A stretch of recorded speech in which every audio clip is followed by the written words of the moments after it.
The second video didn't work. Like I said, it wouldn't.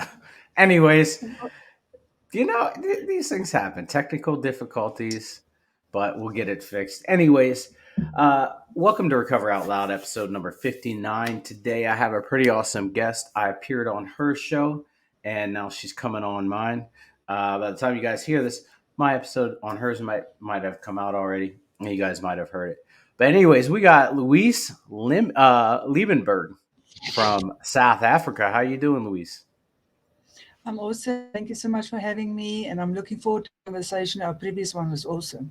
Yeah. Our previous one was pretty awesome, uh, and that one's about me. This one's not about me. This one's about Louise. So, Louise, would you like to give a formal introduction of yourself?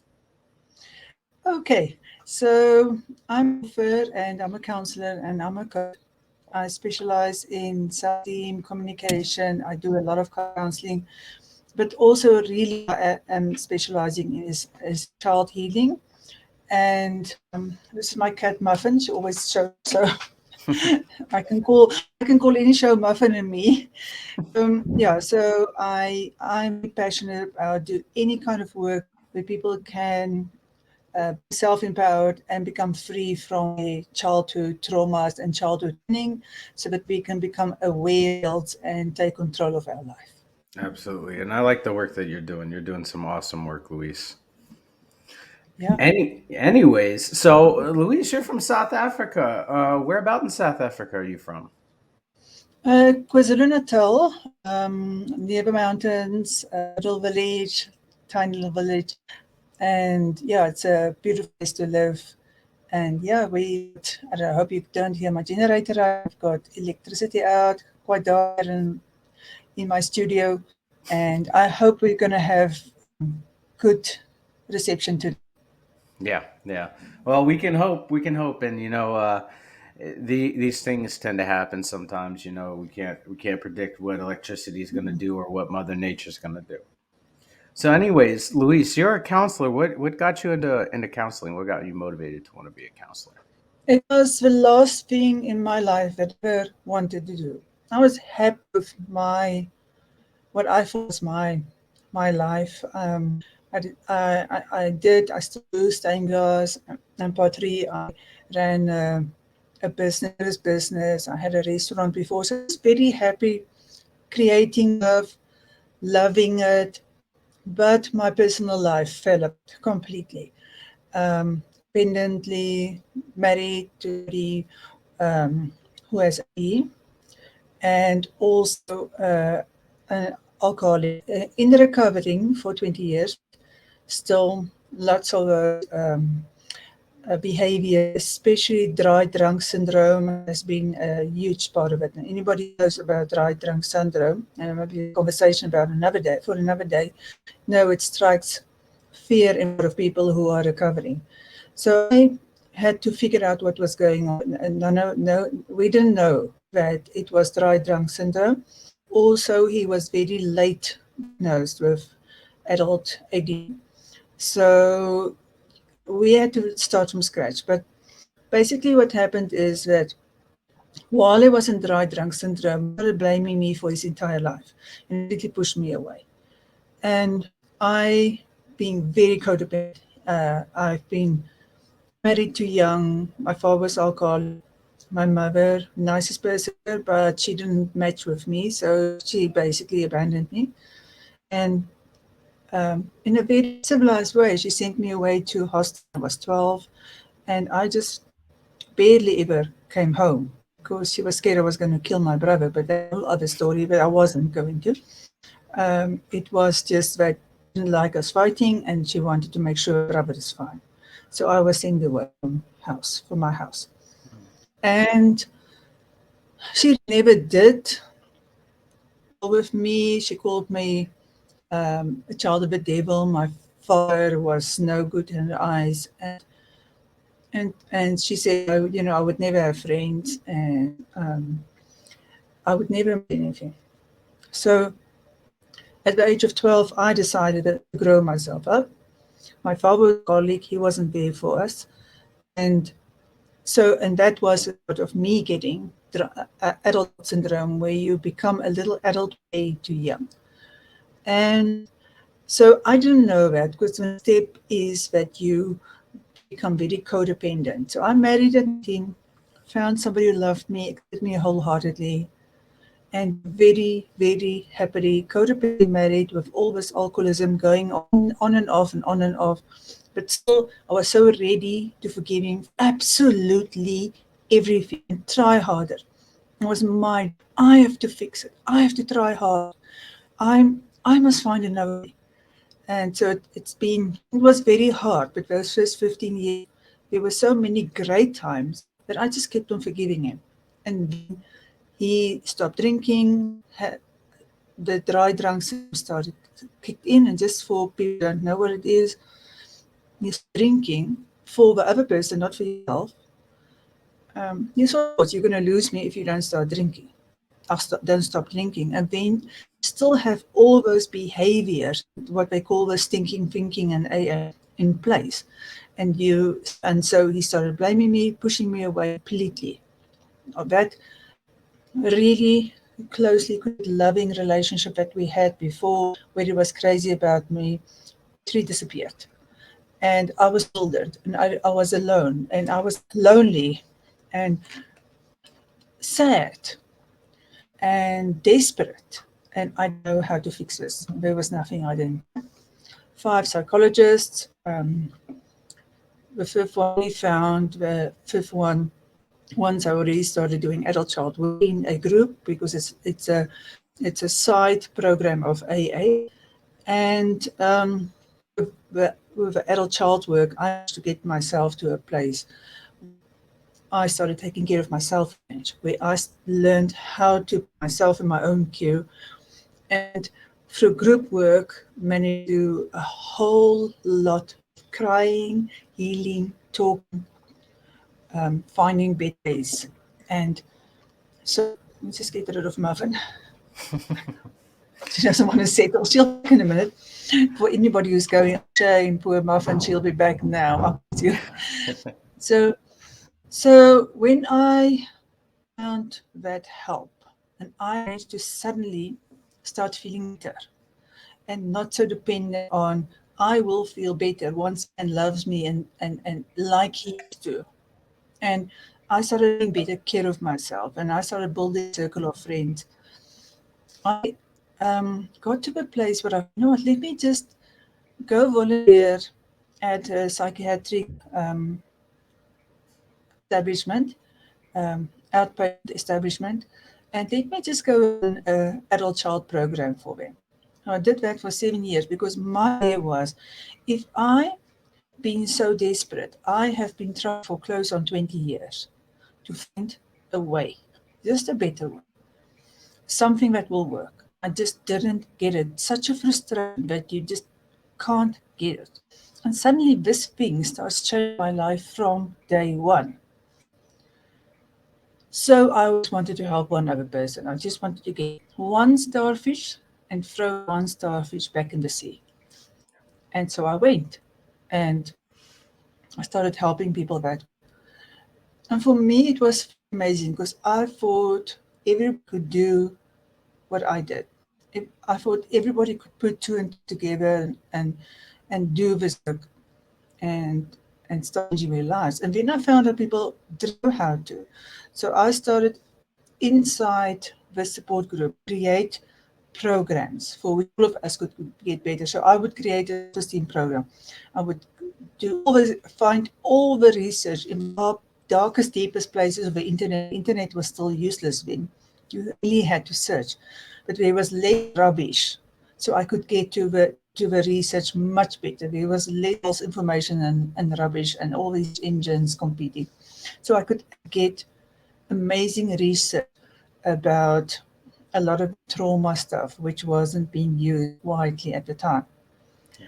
I started using that research to give a child program, and so I did a self-esteem program. I put myself through it. I started feeling really so much better about myself. I did programs quite a few times for different groups, and just kept on learning. So I learned so much from everybody in that it's called a Keso Psychiatric Hospital.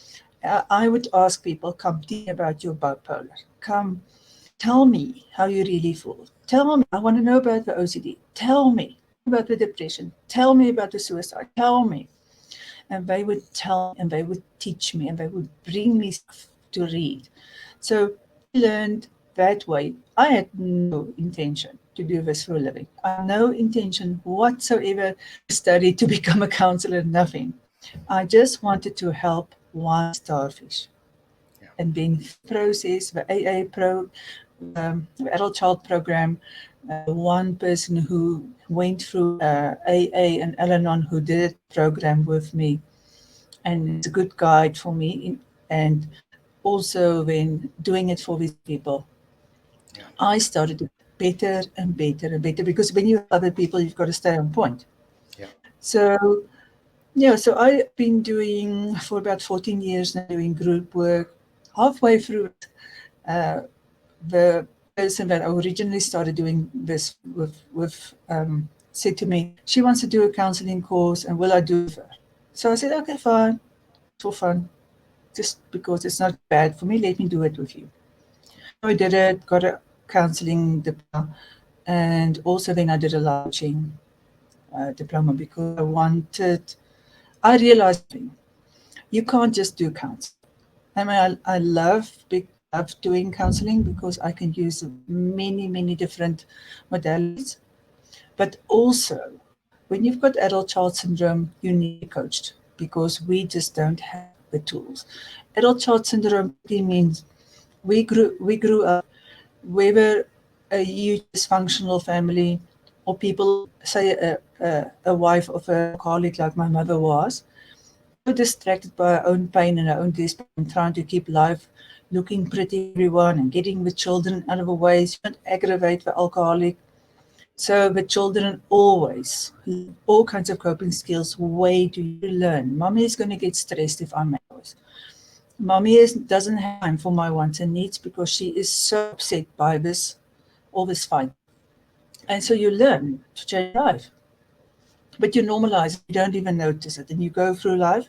And sometimes people have small traumas, but they just forget it. And sometimes people have really big traumas, a parent died, um, abuse, whatever happened, and they remember it. But also a lot of us forget Yeah. because our memories hide it from us. So we don't even know very often our whole story. We just know we're in survival mode for the rest of our life. So, and because those warning parents, because nobody has a family harm them, because they have generational trauma and they are in emergency mode, they cannot teach us the skills. They don't know how to teach us about boundaries and self-love. They teach us the opposite. Yeah. Don't be conceited. Don't be so of yourself. Don't like yourself so much. So the opposite of what we need. So we actually need a coach. And that's why I wanted to be a coach. I want to be combine counseling with being directive. Here's what you are missing. Let me give you the tools. Start applying it. Let me help you change your communication. Note how you speak. Let's use neurolinguistic programming to rewire your brain. So there's a lot of things you can do, but you've got to start first by creating a safe place for your client in order so that they can parent themselves. Oh, I've talked so much. It's okay. It's okay. I understand. Yeah, that dry drunk syndrome is nasty. It's nasty. I've been through it myself, and I've witnessed it myself. And it's a really nasty thing. What are some of the things like you had mentioned? Some, a few of the instances. What are some of the side effects now being a counselor that you're able to notice and pick out in people? Like, what are some more common ones? Um, are you talking about dry drunk or adult child syndrome? Uh, Dry drunk. So dry drunk is people become very grandiose, lot of association, a lot. And then that stinking thinking is the blaming of other people, the victimhood, the feeling that you've been wronged. And then inability for you to step into your own power. But the thing I think that gets most people is that it's such a dissociative. Because previously, the alcoholic used whatever substance, alcoholic, with whatever addiction, use the addiction, the substance, to zone out because the coping skills are not there. Because especially the younger you are drinking, the more you lack coping skills, you lack these skills that's going to help you adult better. And so now you get sober, you don't have those skills because your normal to go to is your addiction, and it feels very overwhelming. And also, you will learn to self-regulate. Like I used to just light a cigarette, puff, regulate it. And you're supposed to learn how to do that. You're not supposed to go hide in the bottle. You're not supposed to smoke something, it's a cigarette or weed or whatever, because you need to bring yourself down and calm yourself down. You are supposed to, as an adult, learn how to regulate yourself. And so now the dissociation starts. It's so very overwhelming. So in my case, was a nightmare because it's that with ADHD, ADD, I mean, and ADD itself has a huge tendency to zone out because the brain is to concentrate, not to blab or do things and just be feeling normal with other people. And when it gets so exhausted, and when it's so exhausted and overwhelmed, it zones out. And so that was for somebody who's codependent. I mean, codependent, it's such a, it's wonderful when it works because we feel like that. We feel so closely connected to somebody else. Somebody else is our refuge. It's the person who makes life better. It's the place we feel safe.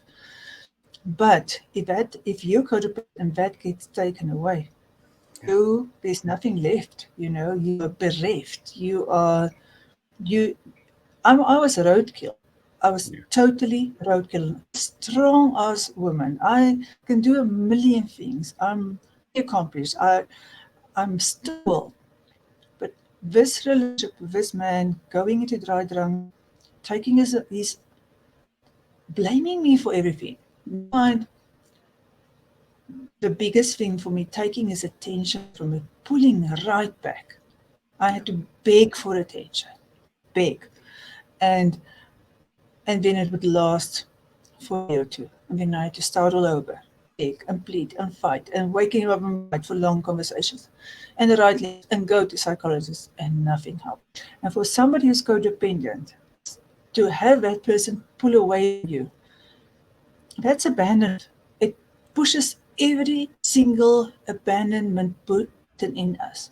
Now we come from trauma. We have so many abandonment buttons. We are so hypersensitive. We're looking for some safety all the time.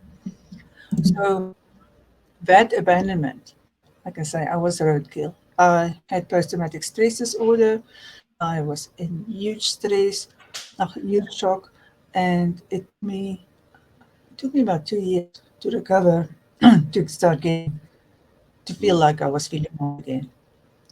And I did it through starting to do this group work, and it was just one other person who started doing it with me, and then we were free and just talked and read information and talked and cried a lot and tried things differently and really, really changed outlooks, found new ways to talk, and learned a lot of coping behavior that instead of just survival behaviors which you have if you grow up in any kind of emotionally dangerous situation.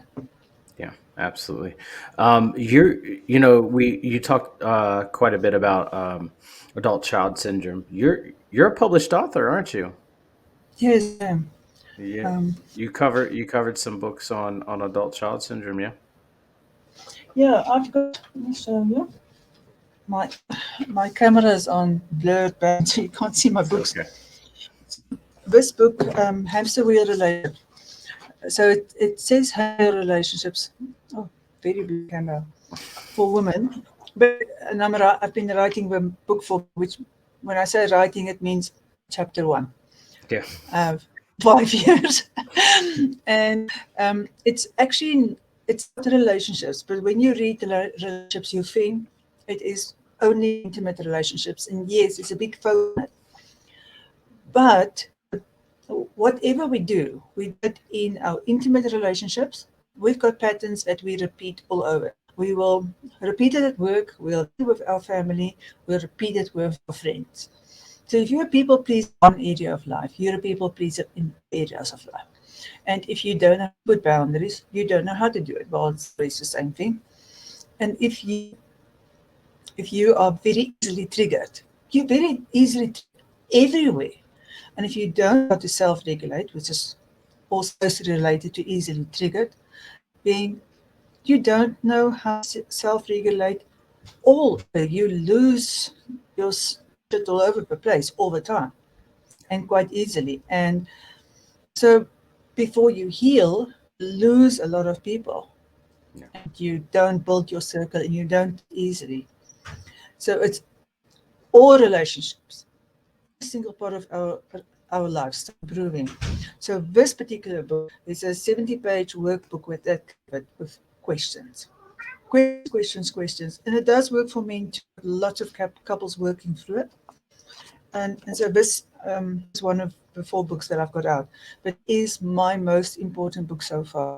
And anybody who wants to start somewhere, look, I think you have to get counseling too, but you get counseling with somebody who knows something. A lot of people don't have trauma-informed practices, but it's much more aware now than it's ever been in the last 40 years. Because the all trauma work taken from the syllabus 40 years ago by the American Society for Psychology.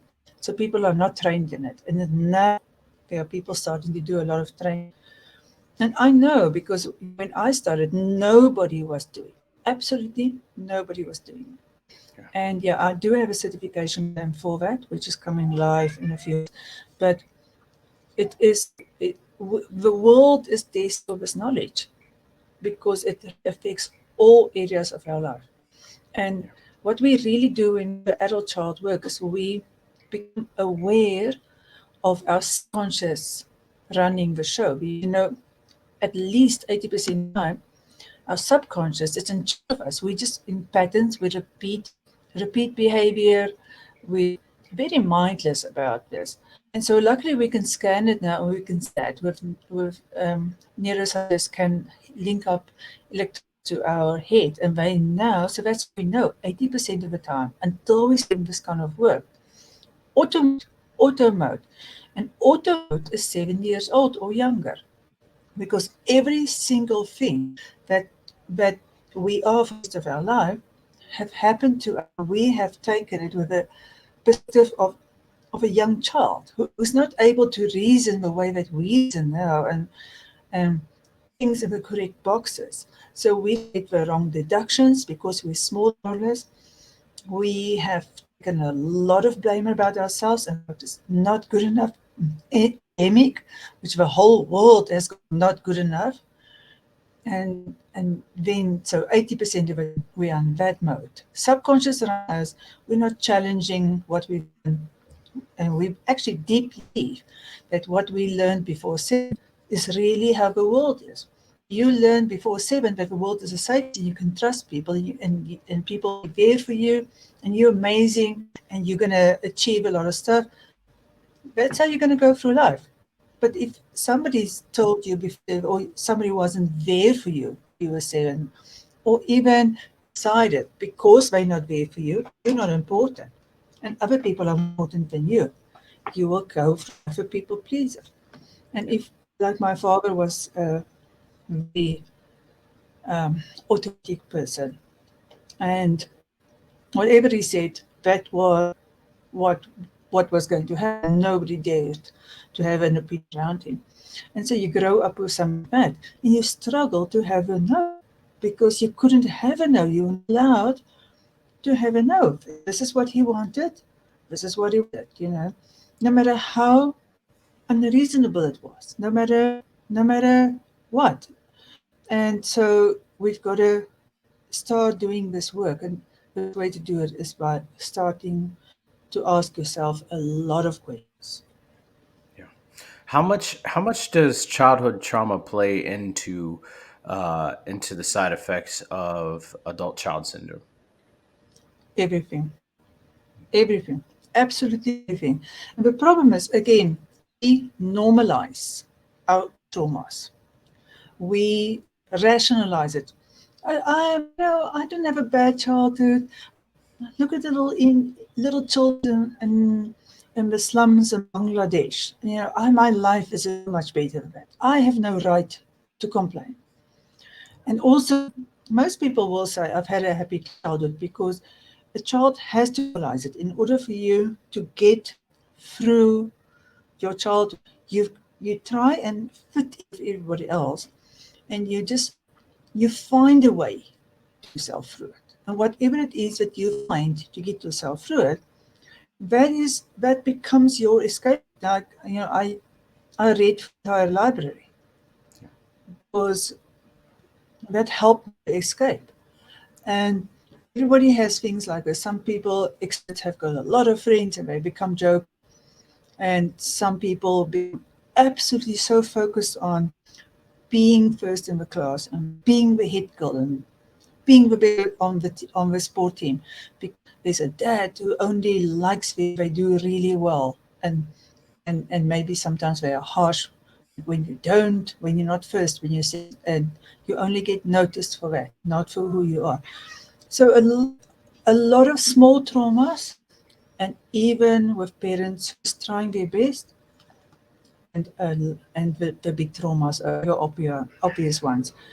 But there are very, very few people Yeah. who don't have trauma. I mean, everybody has got traumas. It's just that everybody have normalized it, and there's very few people who don't have traditional trauma to deal with.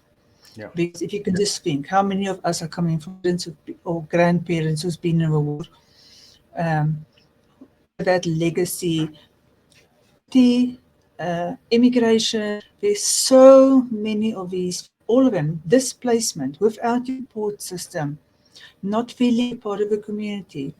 So those things, they have such a huge influence on what our parents learn and what we learn. So generally what's carried over is a survivalist attitude. And then if you put religion into it, I think it's religion, but there's a lot of people who will take religion to the next step. Told you Muffin will be back. Will take a religion next step, and you get whacked with a Bible. And do the thing of put yourself down instead of love yourself, Yeah. love your neighbor like you love yourself. So any religion can be used as punishment, and it does happen too. We deal with all of these things. And then we deal with addictions and emotional availability, and sometimes a parent who has to work far away, and parents who have affairs. The list is endless. All of those traumas make us decide, I have to try hard, or I'm not good enough, or I'm not supposed to have needs. And we go into being a little adult when we're supposed to be a child. So we lose the ability to be a careful child, and we start coping and surviving and defending ourselves. Yeah. What are ways to treat diagnosed adult syndrome, child adult syndrome? Sorry. Okay, so if you want to diagnose it, the question is really easy. Were you a little adult way before you should have? And then the amount of people that can right there say, yeah, it's me. That's big. But sometimes people come and they say, no, I had a happy child. And I'll give you one example of that. So one of the members in group arrived at, no, I had a happy childhood. That example is in my book because it's full of stories like this. And because sometimes people only recognize itself in other people's stories. So she said, no, I had a happy childhood. I don't think I should be here. But she sat and she listened. And about 20 minutes in, she said, oh, there was this one time my father tried to kill all of us and my mother. Completely Wow. normalized. Completely normalized it. She had a happy childhood. So the one side we know it to be little adults, the other side is we normalized it. But now we normalized it, it's going to show in our patterns. And our patterns are only going to come out in relationships for some people. So, like, I'm an example of that. I, no matter how messed up I actually was, I didn't know it. I liked my opinions and I was effective. I could study well, do a job, get promotions, run my house, do all these creative hobbies on the side. So I could do a lot of stuff and I learned stuff and I could get better at stuff. So I feel externally bad about that. But my relationships, I was so scared of making friends. Social anxiety. I had this one relationship with this man that I was married that was supposed, as long as that was working, I was happy. And this one friend, you only one friend. If you're an introvert, one friend. Only one person that you will carefully let into your life. You don't trust anybody with your stories.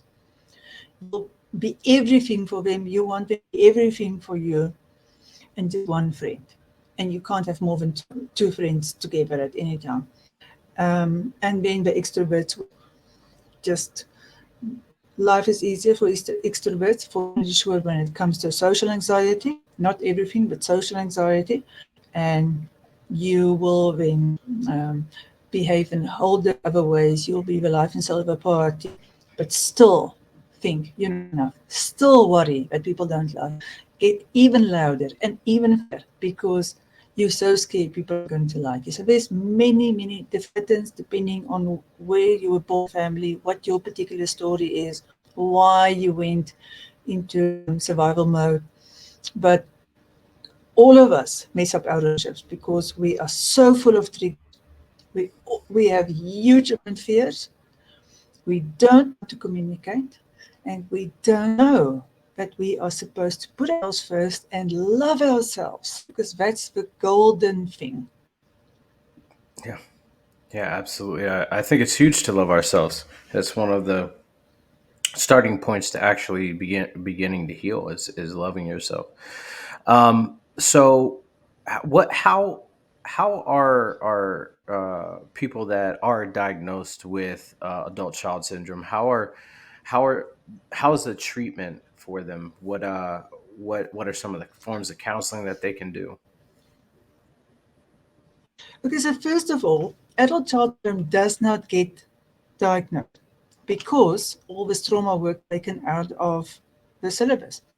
So the most extreme of adult child syndrome, those people are the most reactive, the most up and down, very up and down, very regulated, the most unregulated, get typically misdiagnosed with borderline personality disorder, with bipolar. And so a lot of people are not bipolar and are not borderline personality disorder.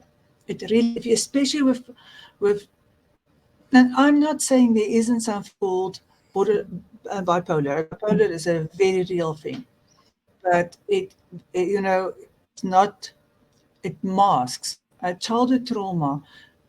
It's got so many dysregulation that and so many triggers that we very often diagnose, misdiagnose. But borderline personality, if you go and you go through the list, and you go through the list of adult child syndrome, exactly the same.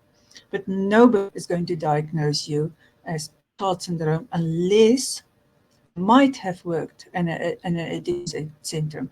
It's not part of a sex, not at all. Mhm. Now, trauma work is being done.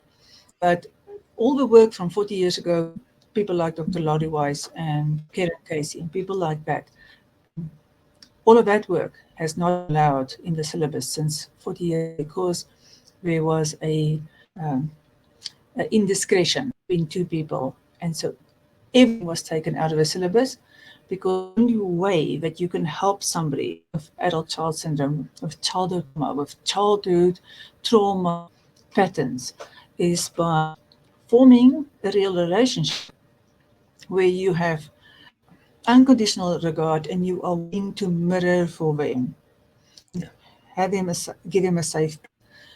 So it's a relationship that you have to have in, and that whole relationship thing was taken out of the syllabus.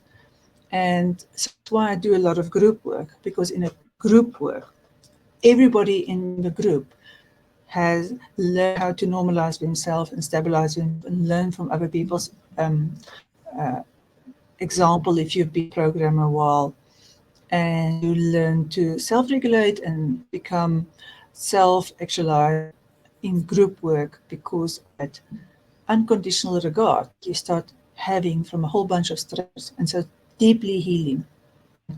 And it is a great place for anybody who's got adult child syndrome. And there are a lot of adult child groups. There are groups on Facebook, some good, some not. Some goes a little bit, some are uncurated. There are definitely a lot of, I know in America, there are lots of adult child groups, and some of them online. Hazel Den has resources. South Africa, not a lot of resources. Other countries, not a lot of resources, but America is better. Gotcha. Gotcha. You, one of the things that you said to me when I first met you was, I work in men's mental health, and that kind of perked my ears, and I was like, whoa, whoa, whoa, because there's a massive movement right now for men's mental health. What got you into men's mental health? I knew a lot of male authors being in the author world with, who had something different than the normal guy on the street, who, I think when man becomes an author, it's because he becomes self-aware and he's done some work. And then men who also get to that stage of awareness either walked into a wall and they had to start doing work on themselves because they became so fed up with themselves, or they did leadership work through their career, and then they started learning skills. So I started talking. So I had a summit, a national summit, with men, with uh, com- um, conversations with men about the relationship. I I realized at the summit that this work is so not out there, that men were given the opportunity to speak about feelings. And often women are editing it out of men because they want this man to, in dependencies, to be the strong person that fix them and they rock to lean on, and they don't actually allow this man to have feelings. It throws them if you are not a confident woman yourself, the man who has tears or has feelings want to talk about it. So a lot of women edit the feelings and the softness out of their men by having that reaction. And then society, boys don't cry, and man up, and don't be a sissy, and all that language that we use. And because of that,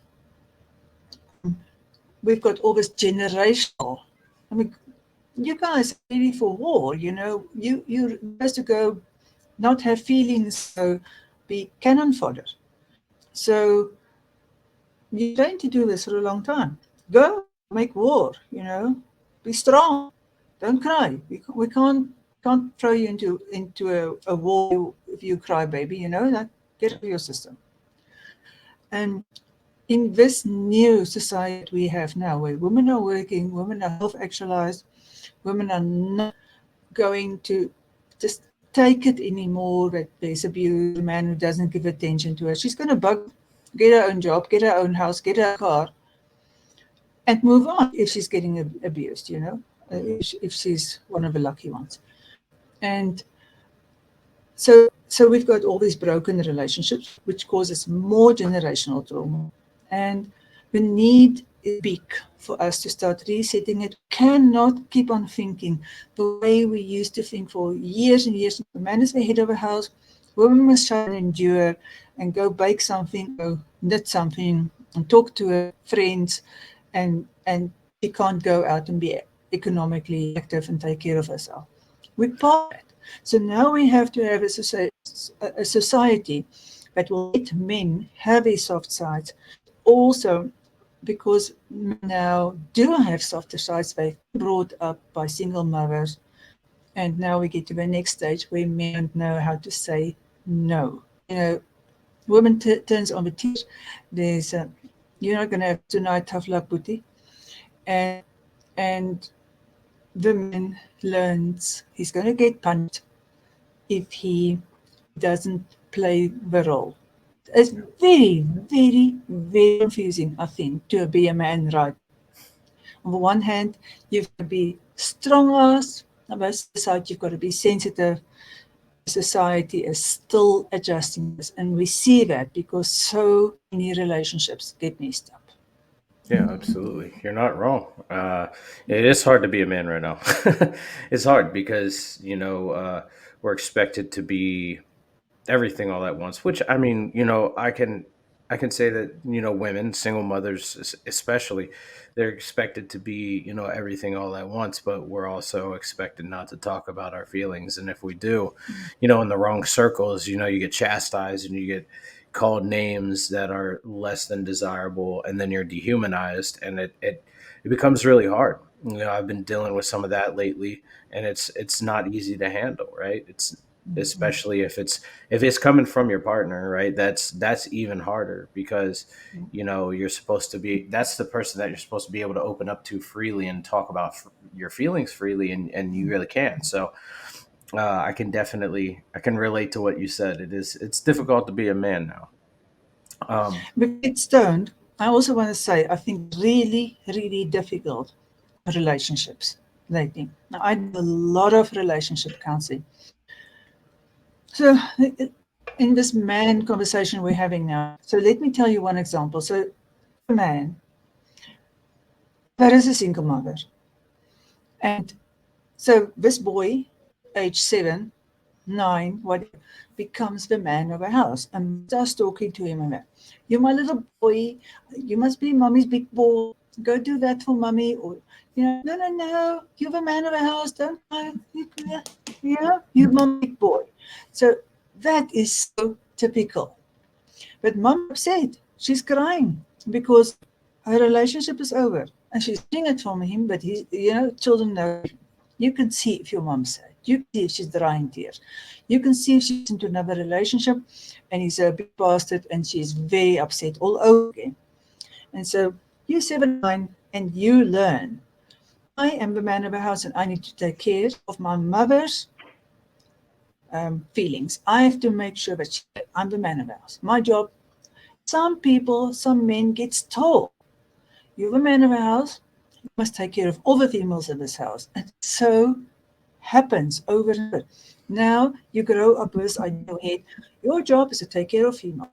And then you must man up. So you must take care of females. You can't your own feelings, because if you go to mommy who's already upset, then you're gonna make her feel like a failure. And I mean, if you go when mommy's going to be more upset. Nobody wants mommy to be more upset. Everybody wants mommy to be fine, small. That gives you safety and build. So now we sit in this, and you get a woman who has opinions. And if you get a woman like me who has a survival opinions, then it is the right way to do things. I mean, I did things like saying to them, you're going out with those clothes? Really? Let me go get you something that goes together. Like that's my business. Instead of letting him be an adult. And that's like me being a good wife. No, no, no. It was me interfering with another house. And a small example, because you way bigger ones where you really believe you are right. And look, I believe it's right. When you wear clothes, they should color coordinate. Like extremely how important is that life? Yeah. But I would make a big about that. And that's a small. When you get children and you believe this about education, and sales and no punishment, or incentive, no incentive. The amount of things you can fight about. Well, because I'm from one nest and you're coming from another nest. And if I arrive thinking and the other person is a peacekeeper and I would like a woman crying and really, really dislike it, and she doesn't want to have sex, which is very normal, right? You're going to go like, my job, make her happy. It's not so important. She can tell what to do. I will go put on something else. It will make her happy. She can tell about the children. It will make her happy. So there's a huge amount of men who fall into bad pattern, and huge amount of men that will cave for any unreasonableness when there's tears. And I'm not saying all tears are about reasonableness, but I'm saying men that will cave for any tear. And then it become a manipulation. And so many of these things. And then you've got the autocratic man of that. And that's a whole other story. And I mean, the autocratic man is not the one who's going to show up and listen to us here. That's not, that person is just going to, I'm right, you're wrong, I'm carrying my life like I'm doing. And, fall in with me. That guy, the autocratic guy, is going to set up his life so that there's a woman depending on him has to listen to him. And no, not listening to podcasts until that person's life starts falling apart and he starts losing a lot of things. He walks into a wall. So I don't even know what you asked me. Yeah, you're right on point. You're right on point. But anyways, before we go, what advice would you give to somebody that's suffering from childhood trauma, or they feel like they're stuck in that adult child syndrome? What would you give to them? The same I would say for anybody suffering from any kind of mental health, any kind of challenging situation. Get your attention or where you want to go, not looking for the solutions. And you are teachable. You've got to become teachable. You've got to be willing to give up a whole of your preconceived ideas and thought system you've been carrying for a long time and start over, start fresh. And then find groups near you, start those things that I said, the Hazel Den, daily message, read the right books, Karen Casey, read a lot of Melody Beattie. So people like that, John Gottman, that has been around a long time, that has amazing books out there, which is about adult child syndrome. If anybody has to be helped with adult child syndrome further than any other way, then this is the book that I would recommend, which is Hamster Wheel Relationships for Men, Women. Hamster Wheel Relationships for Women. And so on Amazon, order, take 2 years of it and start paying attention to it. You're not going to do this overnight. But if you start paying attention to this and you're really working for a workbook, and the best is to find somebody else and say, let's go through it together. Like a couple or friends, a circle of friends, look through it together. If you start doing that and you start really discussing every chapter and you start working questions, you will start changing from chapter one. You absolutely start becoming more aware. You'll start questioning your thought pattern. You'll start to get a lot of coping mechanisms. And the whole last part of it is about the missing skills, is the boundaries, the self-esteem, the difficult conversations, what makes relationships. It's all skills that we are lacking. So there's the understanding, there's the questions about that, that's the awareness building, and then there are the tools and start practicing. And then find yourself sort of way to get into a group. For me, I call it my group programs, which are very accessible. They're like $19 or something like $27. You can join a group program and become part of a community. Very important. I also think one thing which is important is find you somebody who's worked on themselves. When people have worked on themselves, they don't come with stuff that they've learned in their studies from a book. They come with stuff that they have applied, that they have seen other people apply, and there's no judgment. There is just, I understand somebody's done this before you, hanging there. We're going to get this. So we're going to absolutely, yes, I've got you. You want somebody done this work. You don't want somebody trying to find it in a book. In, Absolutely. Absolutely. All right, Louise, I want to thank you for hanging out with me for this little bit and sharing your experience and sharing your story. I really appreciate that. Where can we find you? because my website is Infinite Potential. It's I dash and then the um, and .com. And I'm on YouTube. You can search for Louise V.N. Liebenberg. And I think my name is, oh no, I don't see my name. And also Instagram, Louise N. Liebenberg. Oh, it's a bit harder. On my website, there's links to everything. Lots of free content on Facebook also. So Facebook, YouTube, Instagram, and my website. Absolutely. And all her links Oh, are going and to be in. Amazon. Oh, go ahead. Oh, Amazon. Sorry, Yes. Amazon. Yes.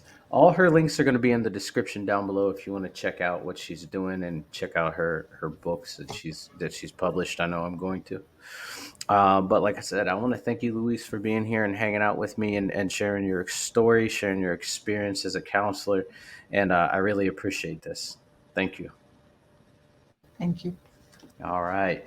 All right, everybody. Until next time, hope you guys have a good day and be good. Bye.